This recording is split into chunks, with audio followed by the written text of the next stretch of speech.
नमस्कार दोस्तों। मैं हूं आपका दोस्त, आपका होस्ट आर के, और आप देख रहे हैं आर के ट्रेडिंग। सैटरडे का दिन है दोस्तों, 13 अप्रैल 2024, और यहां पर आप लोगों के लिए एक इन्फॉर्मेशन डेटा लेकर आया हूं।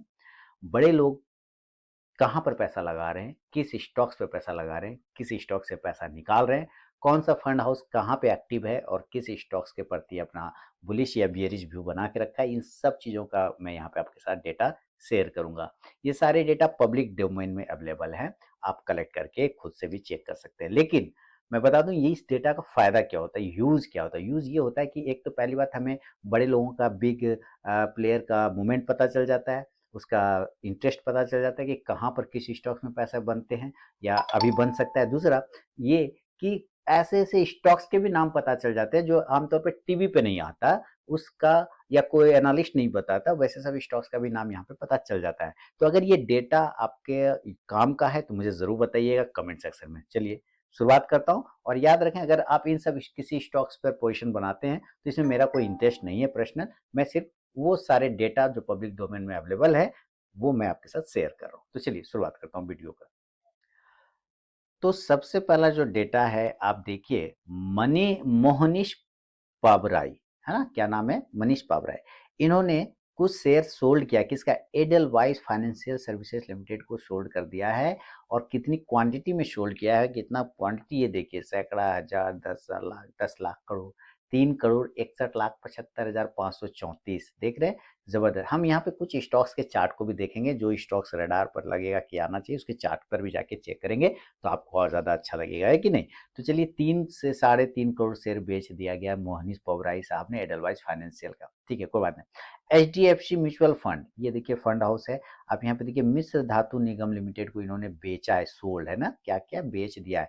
3 लाख, कितना, 37 लाख है ना, 37,80,311, इतना शेयर जो है बेच दिया है एचडीएफसी म्यूचुअल फंड ने। लेकिन उसके जगह पे एक्वायर भी किया है एस्टर डीएम हेल्थ केयर को। कितना, तो 1,89,763 क्वांटिटी जो है एक्वायर कर लिया है एचडीएफसी म्यूचुअल फंड ने एचडीएम में। यानी कि ये आप कह सकते हैं कि एचडीएफसी फंड जो है, म्यूचुअल फंड, वो मिश्र धातु निगम पे थोड़ा सा प्रॉफिट बुकिंग के मूड में है या बेरिश मूड में है, और एचडीएम में पॉजिटिव मूवमेंट में है, इसीलिए उसने एक्वायर किया, यानी पोजीशन को उसमें और ले लिया है, जमीन जगह और उसमें ले लिया, यानी हिस्सेदारी और ले लिया, एक्वायर कर लिया।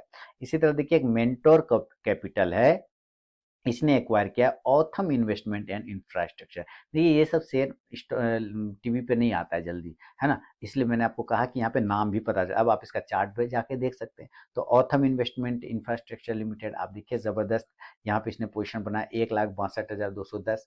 इसी तरह से एसबीआई म्यूचुअल फंड ने बेचा है, किसको, कमिंस इंडिया को। कितना पे बेचा है ये देखिए आप, है ना, कितना पे बेचा है, कितना शेयर बेचा है, 1,17,956 क्वांटिटी जो है एसबीआई म्यूचुअल फंड ने कमिंस इंडिया में अपनी हिस्से पोजीशन को कम कर लिया उसमें। चलिए, बढ़िया बात है, जो भी है अच्छी बात है। स्मॉल कैप वर्ल्ड फंड, है ना, जो ये फंड हाउस है, आप देखिए एक्वायर किया है, किसको, आदित्य विजन को एक्वायर किया है। महंगा स्टॉक है आदित्य विजन, अभी हम लोग चार्ट पे भी देख लेंगे। 2,73,548 शेयर जो है आदित्य विजन का एक्वायर कर लिया है, किसने किया है, स्मॉल कैप वर्ल्ड फंड ने। ठीक है, इसी तरह से विस्ट्रा आईटीसीएल इंडिया लिमिटेड ने क्या किया है, आप यहाँ पे देखें तो future life style fashion limited को बेच दिया है, सोल्ड किया है। बहुत बढ़िया बात है। कितना, 5,53,45,943 क्वांटिटी।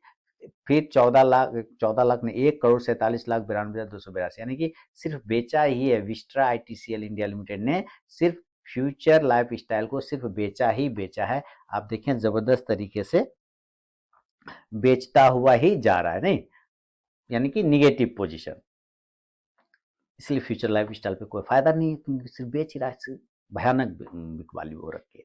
एसबीआई ग्रुप ने कमिंस इंडिया को बेचा, जैसे कि बताया कि एसबीआई म्यूचुअल फंड ने बेचा है। एचडीएफसी ग्रुप ने फिर से दोबारा से दिखा रहा है कि इसने 2 अप्रैल को भी बेचा था, 5 को भी बेचा है। एचडीएम को ही मिश्र धातु का, और एचडीएम में पोजीशन एक्वायर किया, यानी ये किसी एक स्टॉक्स पे पोजीशन एक्वायर करता जा रहा है और किसी एक स्टॉक में पोजीशन को कम करता जा रहा है। एक्सिस ग्रुप ने गैलेक्सी सर्फेक्टेंट्स को बेचा है, 1,75,000 क्वांटिटी। बहुत अच्छी कंपनी है Galaxy surfactants, 1,75,000 quantity axis group ने बेच दिया है दोस्तों। ठीक है, इसके अलावा आप देखिए ब्लॉक डील, कहाँ पे, bulk and block deal. Bulk and block deal कैसे निकालते हैं ये मैंने अपने पुराने वीडियो में आपको बताया हुआ है। मनीष पोबराई साहब ने एडलवाइस फाइनेंशियल सर्विसेज में बल्क डील किया है या ब्लॉक डील किया है, इसमें लिखा है बल्क डील किया हुआ है। इसी तरह बोनांजा पोर्टफोलियो ने सोल्ड किया है बल्क डील के माध्यम से 25,102 क्वांटिटी इसको राज पैकेजिंग इंडस्ट्रीज को, और फिर बेचने के बाद फिर खरीद भी लिया है। अब देखिए डेट सेम है ना, राज पैकेजिंग इंडस्ट्रीज कितना पे, तो 8 अप्रैल को, यहाँ भी 8 अप्रैल को देख रहे हैं 17,000, तो 25,000 बेचा, उसमें 17,000 वापस से ले लिया उसने, ठीक है कोई बात नहीं। और उसके अलावा हम चले city group global market Mauritius private limited ने आरबीएल बैंक बाउट कर रहा है। आरबीएल बैंक देखिए, नजर रखिएगा, आरबीएल बैंक कितना, 6 लाख, सैकड़ा हजार, 10,000, लाख, 10 लाख, 66,97,000, बड़ी क्वांटिटी, 66,97,000 क्वांटिटी को आरबीएल बैंक में पोजीशन बनाया है सिटी ग्रुप मॉरिशस वालों ने। और साउथ इंडियन बैंक पे भी क्या बात है, क्या बात है, दोनों प्राइवेट सेक्टर के बैंक पे एक इसमें करोड़ में शायद सैकड़ा, हजार, 10,000, लाख, 10 लाख, 1,76,68,000, 1 करोड़ से लगभग लगभग 1.25 करोड़ का पोजीशन बनाया साउथ इंडियन बैंक में। जबरदस्त, यानी कि बैंकिंग सेक्टर पे सिटी ग्रुप मूवमेंट में है, पॉजिटिव है। सीएलए से ग्लोबल मार्केट ने कहाँ पे पोजीशन किया, एडलवाइज में। देखिए बल्क डील 9 अप्रैल को देख रहे हैं कितना, 53,24,705 क्वांटिटी किसको, एडलवाइज को खरीदा इसने। कोपथाल मॉरिशस इन्वेस्टमेंट लिमिटेड ने बाउट किया एक्सिस बैंक को, लगभग 15,50,000 क्वांटिटी। जबरदस्त, ओहो बहुत ही बढ़िया। और अब देखिए यहाँ पे शोल्ड कर दिया है इन्होंने 66,97,000 आरबीएल बैंक को, और साउथ इंडियन बैंक को भी शोल्ड किया। हो सकता है इसने जो शोल्ड किया उसने खरीदा हो, यहाँ पर इसने इसको सिटी ग्रुप ने खरीद लिया हो, ठीक है, इसी से खरीदा हो। गोल्डमैन सैक्स ने एक्सिस बैंक को खरीदा है, सैकड़ा, हजार, 10,000, लाख, 36 लाख। देखिए बार बार एक्सिस बैंक आ रहा है, आप ध्यान से देखिए, बार बार एक्सिस बैंक आ रहा है ना, बड़ा बैंक है और बड़ी पोजीशन भी इसमें बनाया जा रहा है। आईसीआईसी प्रूडेंशियल ने भी एक्सिस बैंक, यानी कि आपको एक्सिस बैंक पे भी नजर रखना चाहिए। समझ रहे हैं कैसे स्टॉक्स को आप पकड़ सकते हैं कि कहाँ पे मूवमेंट बन रहा है। चार्ट पे भी देखेंगे, एक्सिस बैंक को देखेंगे, और साथ ही हम लोग किसको देखेंगे, एक स्टॉक, फिलहाल तो भी एक्सिस बैंक ही ठीक लग रहा है, एक्सिस बैंक क्योंकि बार बार आ रहा है। और उसके अलावा हम लोग गोल्डमैन सैक्स, आईसीआईसी प्रूडेंशियल फंड ने निर्लॉन लिमिटेड में पोजीशन बनाया 9,07,000 का, और एक्सिस बैंक में भी पोजीशन बनाया, तो बार बार एक्सिस बैंक आ रहा है। निर्लॉन को भी देख लेंगे, कोई दिक्कत नहीं। फिर देखिए मॉर्गन स्टैनली एशिया ने भी एक्सिस बैंक पे, यहाँ पे देखिए जबरदस्त दोस्तों, 9 तारीख को 42,25,000 क्वांटिटी खरीदा है। अब एक बार 95,911 क्वांटिटी खरीदा है एक्सिस बैंक में। बड़ी पोजीशन एक्सिस बैंक में, दबा के माल उठाया जा रहा है लोग, है ना, दबा के माल उठा रहा है। नोमुरा ने क्या किया है, इसने भी एक्सिस बैंक में, देख रहे हैं, जबरदस्त, मतलब गद्दा उड़ा दिया है। Rajasthan global securities private limited ने रूट मोबाइल में पोजीशन बनाया है, एक्वायर किया, खरीदा है 4 लाख से। जबरदस्त, आगे बढ़ते हैं। और इसके अलावा stitching depository APJ emerging market equity pool ने एक्सिस बैंक को खरीदा। ये देखिए क्या चल रहा है एक्सिस बैंक में, सोचिए डेटा क्या बता रहा है कि एक्सिस बैंक में कुछ हलचल हो रहा है क्या भाई, एक्सिस बैंक में, ये चार्ट पे भी देखना पड़ेगा। अच्छा है, आगे बढ़ते हैं। वैनगार्ड फंड ने भी एक्सिस बैंक को खरीदा है, 58 लाख, 24,000, 36,000, क्या बात है, क्या बात है भाई। आईसीसी ग्रुप ने निर्लोन एक्सिस बैंक की, तो देखिए बिरला वाले ने भी एक्सिस बैंक खरीदा है। कुछ तो गड़बड़ है दया, कुछ तो गड़बड़ है दया, जबरदस्त। उसके अलावा क्या है, मैसूचेट्स इंस्टीट्यूट ऑफ टेक्नोलॉजी, अब जो भी है मुझे नहीं पता, बस समझ लीजिए आप, जो भी समझना है इसको। 5 लाख शेयर खरीदा है प्रोटीन ई गवर्नमेंट टेक्नोलॉजी की, प्रोटीन का, जिसका कि पैन कार्ड लोग बनवाते हैं, ठीक है। तो ये सारे आपको स्टॉक्स पे नजर रखना चाहिए। अभी हम लोग चार्ट पे चल के देखेंगे कि कहाँ पे एक्सिस बैंक पे और निर्लॉन पर लोग पॉजिटिव हो रहे हैं, तो क्या चार्ट पे मूवमेंट दिख रहा है या नहीं दिख रहा है कि नहीं।